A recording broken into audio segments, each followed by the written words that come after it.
అసాధారణమైన విషయాలు చోటు చేసుకున్నప్పుడు వాటిని దర్యాప్తు చేయడానికి చర్చ్ వారు నన్ను సంప్రదిస్తారు.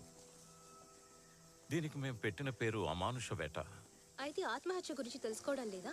తెలుసుకుంటాం, కానీ ఇది మన దర్యాప్తులో ఓ భాగం. వాటికన్ నుండి కూడా నాకు ఆజ్ఞలు వచ్చాయి. ఈ ప్రదేశం పవిత్రంగా ఉందో లేదో అని తెలుసుకోమన్నారు. మీరు నన్ను అడిగితే దానికి సమాధానం నేను చెప్పగలను ఫాదర్.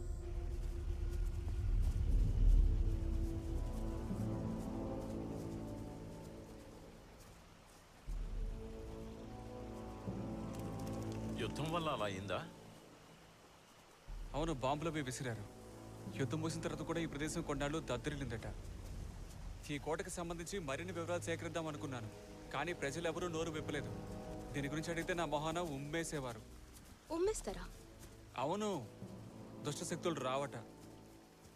అది ఈ ఊర్లో ప్రజల మూఢనమ్మకం.